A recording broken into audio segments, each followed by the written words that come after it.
Sarah just got here. We have to admit Primavera into it.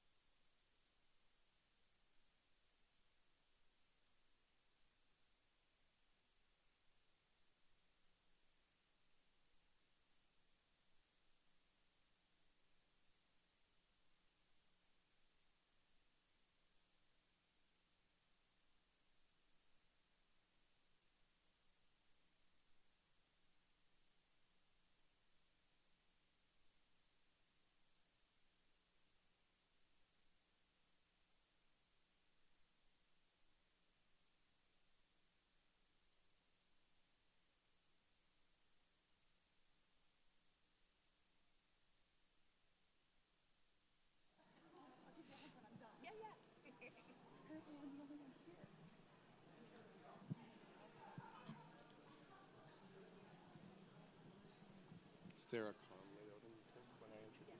Okay, and then everyone's going to do their own intros. Okay. I'm just going to.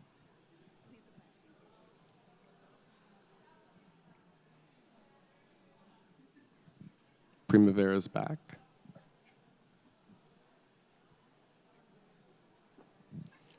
Hi, Primavera. Hello. How are you? All right, everyone. Welcome to NFTs, DAOs, IP, and Redefining Art Law. We're starting the panel. 3 of our esteemed panelists are in different parts of the world, traveling or online. Thank you all for joining us today. I'm Malcolm Levy. My work involves both NFTs and DAOs, so I'm very interested for this conversation as there's a lot of really interesting issues, to really discuss in and around that.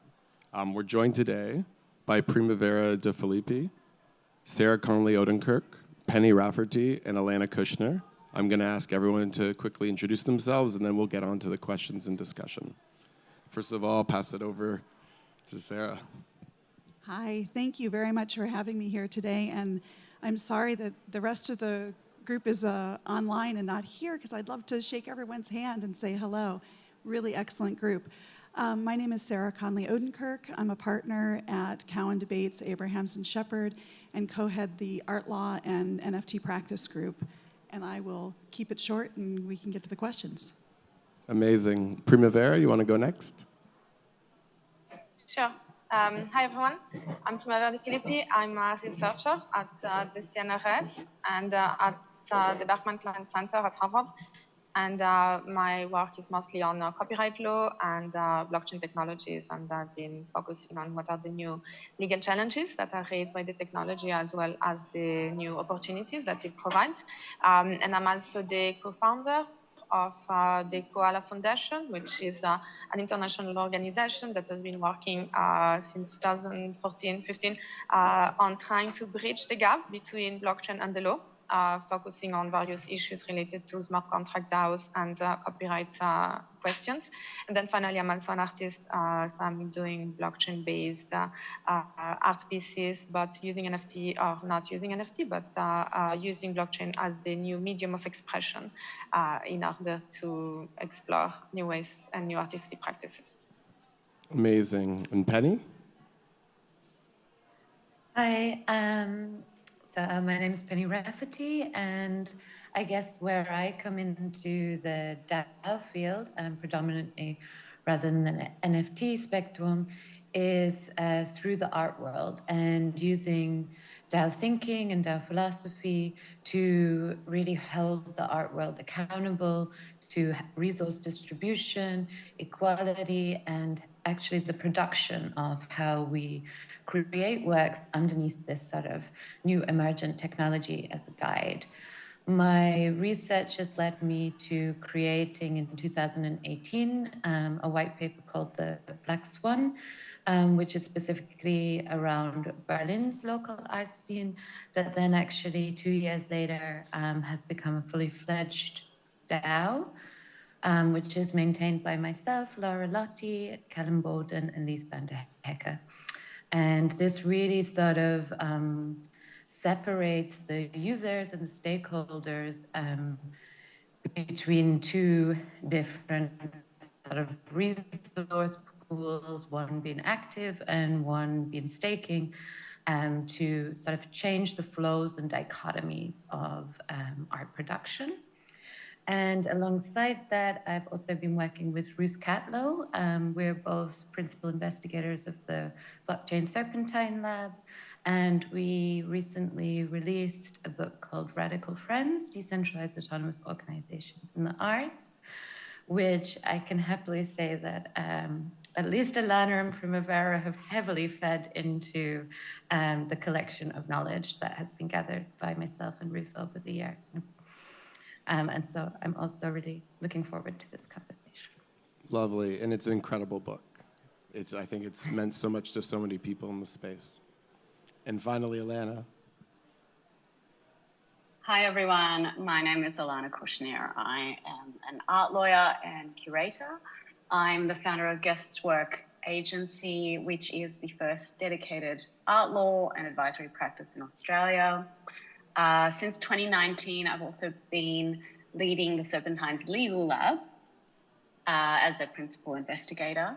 And the Legal Lab explores how the law can better support collaborations across art, technology, and science. And we do that by investigating legal issues and also prototyping solutions for the art tech field. And this year, we produced a series of live sessions on Twitch, which are looking at some of the most urgent issues around art, tech, and law today. And so these topics have included, for example, artists and creators and cultural organizations, creative agency in the metaverse, as well as looking at Indigenous sovereignty and the concept of Indigenous cultural and intellectual property and how that operates in the metaverse and in the broader Web3 space. And as part of my role at the Serpentine Legal Lab, I also provide sort of internal mentor support to Serpentine Commission projects for their artists, for their curators, as well as other labs as well, so like the Creative AI lab, sort of navigating the legal considerations that they're faced with when they're producing and disseminating art and tech projects. And finally, we also work with academic institutions and other cultural institutions in exploring these sorts of legal issues as well. For example, recently with Koala as well, as part of their licensing task force that Primavera is leading. So very happy to be here today. Thank you. Thank you, Lana. And that kind of is a great kind of intro into kicking off our first question. So, in talking about NFTs today, or even DAOs, really, we're talking about a much longer history of digital art, of artist-run organizations. And I'm just wondering, maybe starting with Penny, if we could talk a little bit about sort of the history of artist-run communities, the history of digital artwork, and how it's been looked at with regard to IP, with regard to rights, with regard to creation, starting historically, and then how that's led into the information and the understanding we have today. Yeah, I mean, there's definitely a rich history in terms of artists organizing not only about their own rights, but also sort of wider societal rights as well. I mean, I think one of the maybe most poignant and oldest examples of this would be the Art Workers Coalition, which began in New York in around '69, which was sort of implementing a sort of economic and political reform, specifically against the Museum of Modern Art, but also spreading over and across. And I think, that really sort of burst a bubble in terms of artists really feeling that not only did they have to be on the side of production, but they could also be on the side of demarcating specific terrains that they actually wanted to work within, and also to maybe sort of stand up against the pyramid scale of power. And I think we only saw this sort of grow, actually. Of course, in a way, maybe what's the sort of difficult part about this is that there was a huge amount of energy and traction from the artists themselves, but I'm not sure whether we sadly saw such a huge shift in the actual organizations. But, in 1985, probably one of the most famous ones would be like the Guerrilla Girls, or Grand Fury, which was coming out of the ACT UP AIDS activist movement. In the 90s, you've got Critical Art Assembly.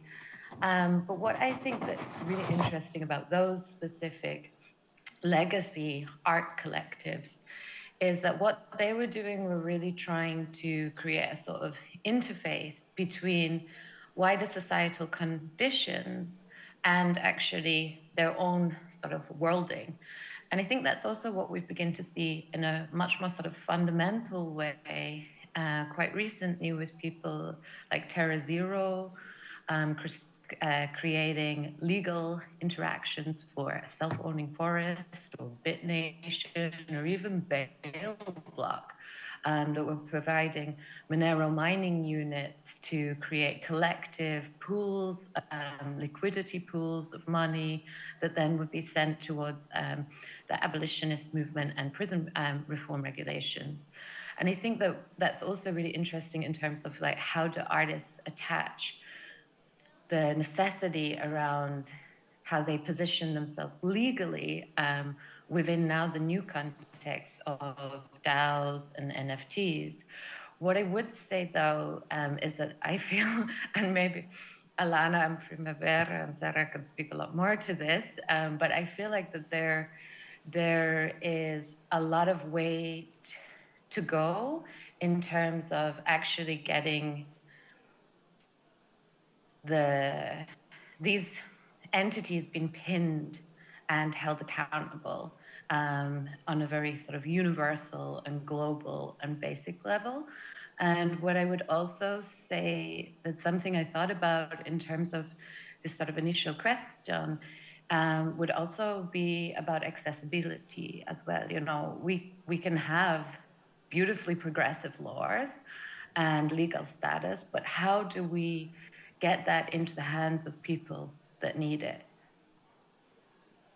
Absolutely. Alana, Primavera, I'm going to hand that over to you to just kind of take it from there on those questions. I think that's a really interesting question around kind of coming historically to today. Like, what are the structures we're looking at, and how is that affecting what we're seeing today? Well, I can give you the pretty dry, boring legal perspective, and then Primo can take it into a more interesting direction again. But I guess I'd say from a pure legal perspective, DAOs are at the moment largely treated as, something like an unincorporated association. And so what that means, if you're a member of a DAO, is that you as a person are responsible for the risks, the opportunities, and the risks that are taken on by the DAO. So, if a DAO was sued, it wouldn't be possible to sue the DAO per se without it being incorporated, without it being its own corporate entity. You wouldn't be able to sue it if it wasn't a corporate entity. And so that means that you'd have to bring the claims against the individual members, and they could potentially be sued for the conduct of the DAO. So there is this kind of direct exposure that people who are members of DAOs currently have. There are some jurisdictions around the world that have taken steps to treat DAOs as incorporated entities. So what we call, in legal terms, that kind of corporate veil, that, if it's a company, it sort of divides the people behind it, protects them from the risks of what that company or corporation is doing. So there are jurisdictions like Malta, Delaware, but the approaches that have been taken so far have been quite disparate. So yeah, that's the kind of dry legal perspective on DAOs. No, that's a great start. And I mean, it's very interesting. Like, one question I kind of have as a follow-up, and I'll wait for if Primavera wants to talk a bit past Alana, is the difference between a DAO that is owned through ERC20 tokens versus a DAO that's owned through NFTs, and why that's become such a huge issue today. Yeah, maybe, sorry, I hope you can hear me because I'm in the street. But maybe I can also add a little bit on the question of like the legal status or the legal recognition of DAOs, because we've been working with Koala since now more than 2 years on the development of DAO model law. And the idea with this DAO model law is to actually, it's kind of like I'm gonna use a bit more legal slang maybe, but it's about leveraging the notion of functional and regulatory equivalence in order to identify the extent to which an existing DAO, which doesn't need to register as an LLC or blockchain-based LLC, but because it provides similar guarantees, or because it identifies new ways to fulfilling a particular regulatory or policy objective, then it can be recognized by the regulator as being functionally or regulatory equivalent. And so we created this DAO model law, which essentially claims that there is an opportunity for regulator to approach the question of legal recognition of a DAO in a more innovative way, in saying that there exists some technological design and some technological guarantees that can be provided by DAOs. And if DAOs do choose to implement this particular technological design, which can be held to be regulatory equivalent to existing corporate rules, then given this technological choice, then it becomes possible perhaps to recognize legal personality, potentially even limited legal liability for those specific DAOs. And it's a way of basically providing a way for practitioners and DAO people to identify what are the technological ways in which specific regulatory constraint can be implemented, so that it becomes actually possible for a DAO to even fulfill the formalities that currently are required for existing corporation or organizations. And then concerning governance, I think it's actually quite interesting the way in which the governance of DAO is evolving. Historically, DAOs were mostly governed through like token-based system, where it was mostly like economic transferable tokens that are governing the DAO, which basically means that you don't really control who governs the DAO, because those tokens are bought and sold at any time by people that oftentimes are more interested in the speculation of DAOs, in the speculation of the tokens instead than in the governance of DAOs. And now that we are implementing those kind of like NFT and more generally like non-transferable tokens, which are more community-bound and specifically given to people because of contribution that they have made or because of action that they have made in an external field, then now we can actually start creating governance structure which are much more interesting, in which we can distinguish between the economic model of the DAO, which is ERC20 based, or token based, transferable token based, and the governance, which becomes much more granular and much more bound to specific identities, or at least to specific activity done by particular accounts. And usually it's a combination of both, right? Like you can give some kind of privilege to the economic tokens, and then other type of privilege and like more substantial perhaps governance powers to the people that are actually holding particular NFTs and like soul-bound, I don't like the expression, but like soul-bound tokens or community-bound tokens. That's really interesting. That's like literally what Refraction's doing right now. So it's very interesting to hear that advice, or where it's going right now. Sarah, do you have anything to add on to that as well? Yeah, I mean, there have been so many issues brought up that are really fascinating, and I think that one thing we need to think about is the purpose of the community organizations. And so Penny brought up the Guerrilla Girls, and I mean, they're a fantastic group, but organized for the purpose of making social commentary and pushing back against things that they see as being unfair or needing more attention. When we're talking about DAOs that are investment DAOs or community-based groups that are coming together in order to support artists or to support whatever they're supporting, we have to look at the purpose of that organization. And so to Alana's point, there's obviously the legal perspective of what the liabilities are, and whether you're being held liable as an individual or if you're participating in a group. But there's another aspect to this as well, and I think Primavera, I think everybody has touched on this to some degree, which is about identity. And so you've got some really interesting social identity questions, but you also have legal identity questions that need to be looked at. And when you're talking about putting together a group that has some rules, more or less rules, that are intended to be guiding investments, then you've got a whole other level of governmental interest that comes into play.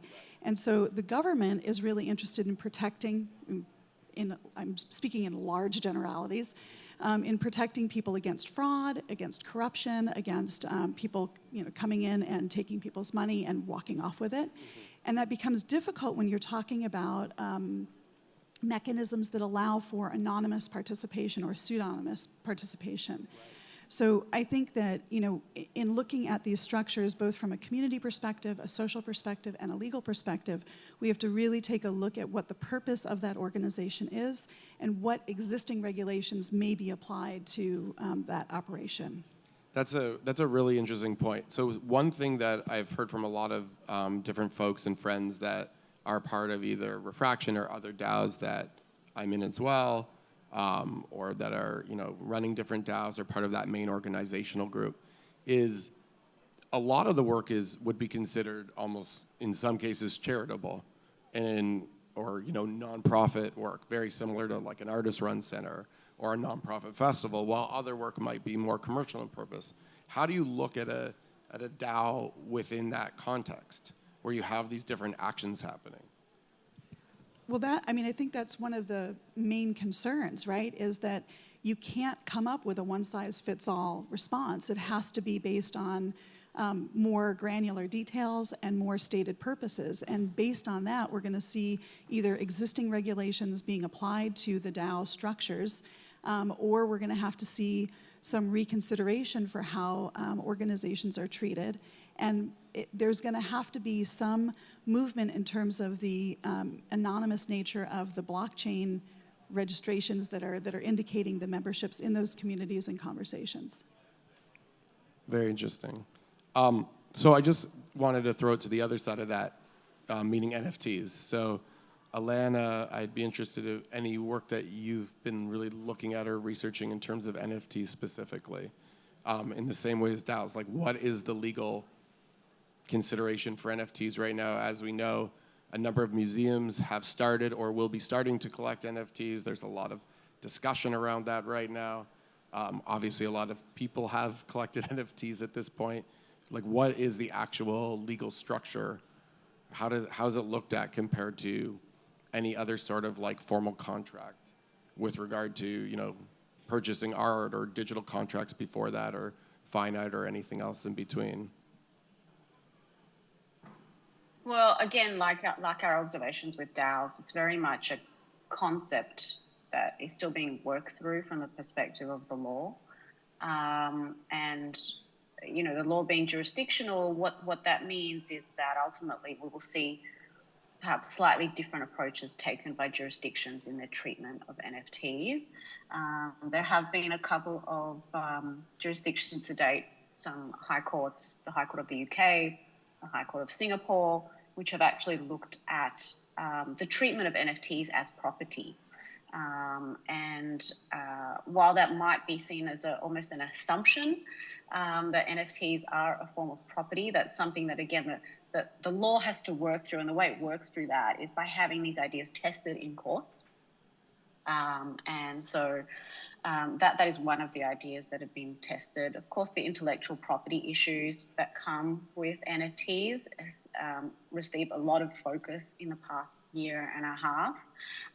Something that we've been interested from the perspective of the legal lab to date, and this comes off our previous research that we did in collaborations across art and technology. We have multiple people working on a project as how NFTs support these collaborative projects or don't. And so, I guess part of our early research into NFTs back a year and a half ago is we conducted an analysis of the different terms and conditions of various NFT platforms, trying to get a sense of where they had consistencies, where they had inconsistencies, and while they have certainly evolved in this year and a half, there's still a lot of work to do in terms of particularly navigating the IP issues that come up with NFTs. And by IP issues, I really mean, who has the right to use the NFT, and in what ways do they have the right to use that? So licensing of those NFTs. So they're very much live issues that are being explored. Definitely. I think IP is one of the most interesting things, both from a DAO perspective and from a NFT perspective. And it is changing all the time. And of course, there are a lot of artworks that, and just works in general, that are running on the blockchain itself. They're, it's blockchain artwork as opposed to just work that might just be, an image based on whatever media is being created. Like, what are the different interests and concerns that you're looking at right now, Primavera, Lana, and Sarah, with regard to that aspect of things, like how IP is even analyzed, protected? What does it mean in a space like this? Can I maybe suggest Sarah answer this? Because, Sarah was one of the early lawyers in the space working directly with artists and coming up with interesting ways in which to navigate this field. So. Lovely. Thank you. It's, to me, one of the most fascinating core issues in the space, and something that hasn't quite figured itself out yet. But obviously there are existing intellectual property laws that do apply to the content, sort of broadly speaking. And the question has been, how do we communicate those rights? How do we communicate what the artist's intention is? How do we figure out how to embed that articulation into the blockchain process or the NFT process? And so, again, very generally speaking, it's about establishing standards and protocols that can be adopted on a widespread basis, and that's still working itself out.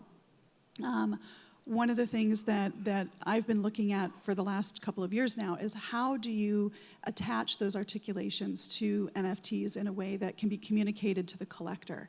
And we can look at the terms and conditions, and terms and conditions are so important, but that really only impacts the primary sale. And once you get beyond that primary sale, you need to have some other way of indicating what rights do or don't travel with that digital asset. So you've got metadata, and so you can build some of that into the metadata, but that can be limited.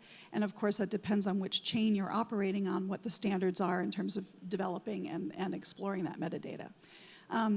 What I have been most comfortable with, and hopefully at some point the technology will become more sophisticated to allow for different options as well, is to have kind of an old-fashioned agreement written out that's attached also through the blockchain mechanism to whatever asset is we're talking about. Even at that, even once you have the articulation positively going out to the person who's collecting or purchasing, you still have a question of enforcement. So enforcement becomes a really complicated challenge when you're talking about DAOs, as Alana pointed out. You've got a group of people that may or may not be part of an official organization. So do you have an organization to go to? Do you have individuals?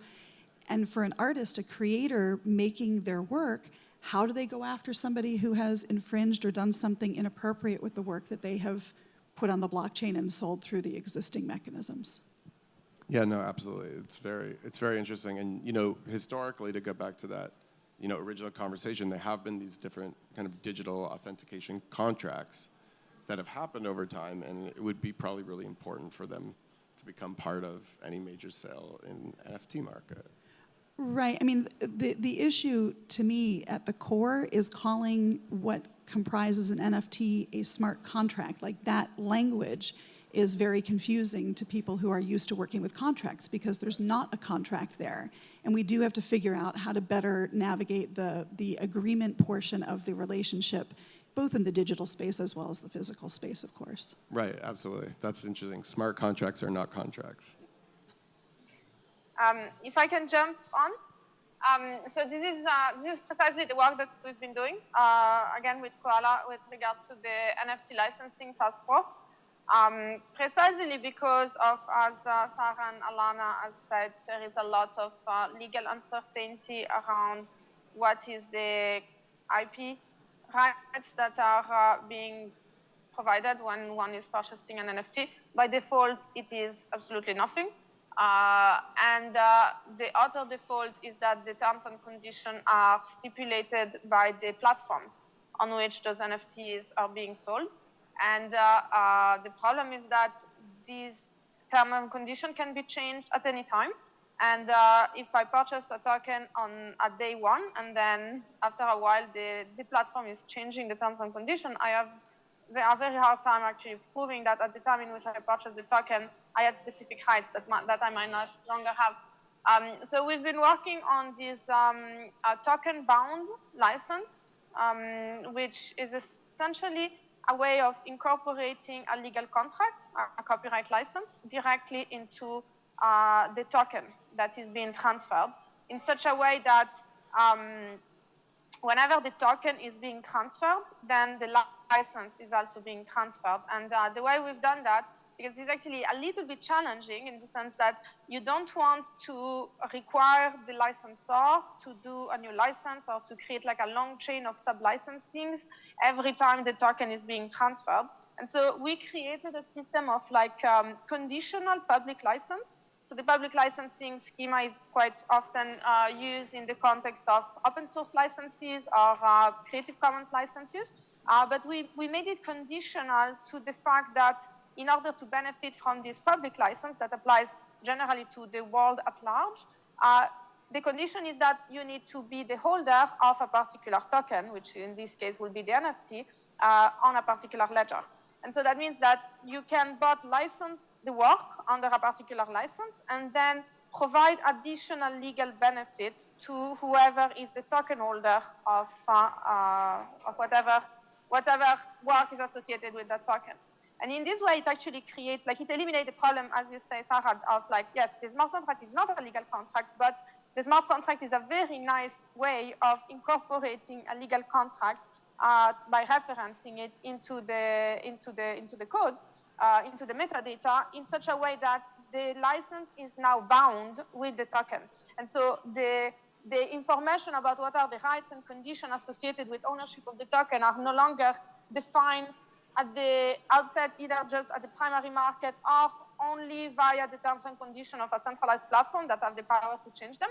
But it's actually incorporated directly into the token, and it is bound to it, meaning that no one can change it, but also the term and condition follow the token, which is, I think, the only legally meaningful way to actually implement this type of licensing. So we actually just released that token-bound license just a few days ago. So yeah, I think if you Google it, you will find it. It was a collaboration between Koala and the IC3 at Cornell University. That's incredibly interesting. And, you know, it's a huge point because, you know, recently there were some platforms that were taking away artist royalties. And this kind of happened out of nowhere. And when we were getting ready to do a specific NFT for refraction, we realized that there wouldn't be royalties for any of the artists if we were going to drop it in this way.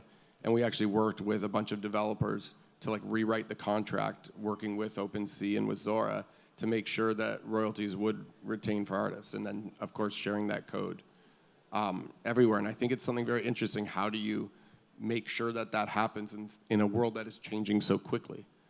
You know, because a lot of artists would never even know that. And this is like a very, very wild part of it, is that people can just change things like terms and conditions on the go, which is, which kind of leads me into my last main question, which is about AI. So, you know, I think this is one of the main things that everyone has been talking about right now, and I don't know if we're going to have an AI DAO that just creates itself and continues to grow. There are a few examples of things like that already happening. But I think it's a very, what is the consensus right now on AI and you know, DALL-E and DALL-E 2 and these different forms of AI with regard to art, with regard to NFTs, with regard to artists' rights, etc.? I mean, I think, Primavera's Plantoid project is a really interesting example of some of the previous thinking around some of these issues. Obviously, I'm not going to speak to it since she's here, but I think like that was one of the projects that initially got me super interested in this space in general. But we cannot avoid the issue that AI is often scraping material that is owned. You've already got intellectual property rules that apply to all of that material. So we're going to have to see some way of managing that. Already we're starting to see some licenses for underlying materials. And so I'm not sure that the process of using AI to create the work is going to be the best use of that technology. I think that there are better ways to use AI, more creative ways to use AI. This is not to diminish the creativity that goes into coming up with the seed phrases that generate these interesting images, but I think we're going to have to look at more innovative ways to use AI to instruct the growth of the art, as opposed to just simply scraping images and combining them and saying that that's somehow a product. Absolutely, and there's a huge difference too between something like that and building GAN models that are of your own work and your own history and things that are not related. It's a very interesting. It's I think one of the most interesting topics right now because also it's moving so quickly and so much can be done. You have computers working at this speed in terms of the machine learning around that's just wild. Anyone else from our Skype group? Yeah, I would love. Sorry, maybe Fanny, go ahead. You sure? Okay, I'll just be quick. But I actually just referring back to both of your questions and this one and the previous one. I think that it's been time and time again proven in the past that commercial entities even last longer than many communal partnerships, even when the communal partnership has optimum conditions in which to survive in and thrive in. Which is also extremely interesting, of course, when we're speaking about these NFT markets and about DAOs and Web3. And as much as I think that it's extremely important to have these sort of legal infrastructures set in place, often as a sort of potentially outsider, it feels that we're almost creating a slight moderation of one-to-one of a system that we already have. When we speak about royalties, when we speak about ownership, these are things that are existing in the world that we already live in, and they don't necessarily function well. At points, they can protect us, they can allow us to survive, they can allow us to have voice, but at other points, they maybe often create borders because we understand them to be legal conditions. Therefore, they're not mutable, they're not fluid, and they're not easy to navigate. And so I'm also just wondering in terms of maybe we have an opportunity within NFTs, within DAOs, and potentially even within AI. Is this actually a lot about maybe social contracts that come into play as well? How do we actually begin to behave with each other? How do we register certain ethics, such as, an AI not taking property from an artist or cultural worker that has an IP?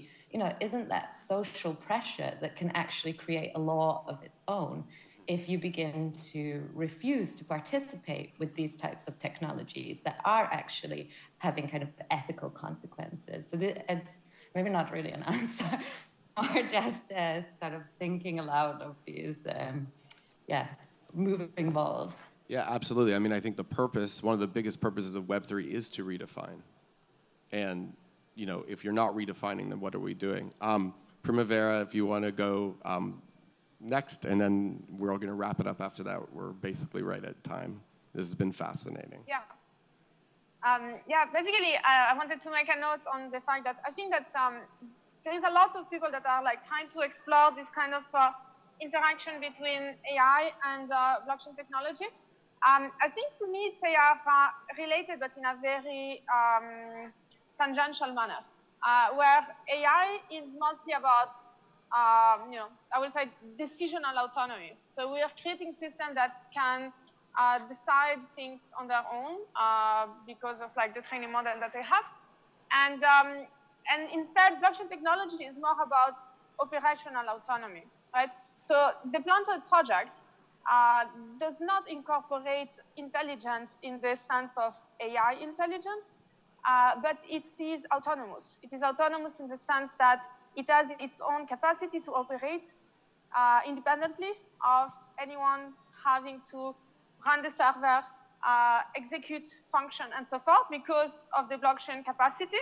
And it's using blockchain technology and cryptocurrency as a way of capitalizing, retrieving funds in order to then use those funds to hire other agents to do what it needs in order to survive and reproduce.